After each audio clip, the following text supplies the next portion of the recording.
Mga kapatid, balikan natin kung paanong nadiin sa flood control scandal si Zaldico hanggang sa siya'y mahuli sa Prague. Unang pumutok ang flood control scandal sa ikaapat na State of the Nation address si Pangulong Bongbong Marcos. Matapos malubog sa baha ang maraming lugar dahil sa sunod-sunod na bagyo, lumutang mga substandard at ghost flood control projects. Sabi ng Pangulo, sa mga nasa likod ng mga manumalyang proyekto, mahiya naman kayo.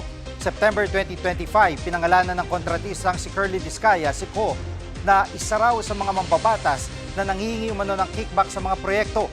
Lumitaw din noon ang umano'y bilyong-bilyong pisong insertion si Co sa 2025 budget bilang chairman ng House Appropriations Committee.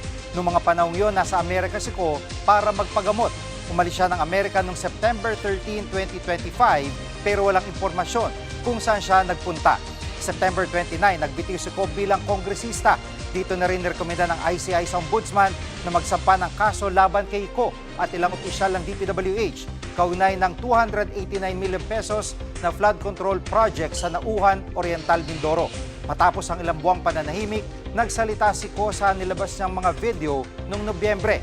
Inakusahan niya sina PBBM at dating Speaker Martin Romualdez na sangkot sa manoy 100 billion pesos na halaga ng insertion sa 2025 budget. Nagsampa na rin ang kasong graft at malversation ng Ombudsman laban kay Co kaugnay ng Nauhan Flood Control Project. Ilang araw matapos niyan, naglabas na ng arrest warrant ang Sandigan Bayan laban sa dating kongresista. Naging pugante si Co at nagpalipat-lipat ng lugar kahit kanselado ang Philippine passport niya. Pero kahapon natapos na pagtatago ni Co nang mahuli siya sa Prague, Czech Republic. Sa napipintong pagbabalik niya sa bansa, haharapin niya ang mga kaso laban sa kanya.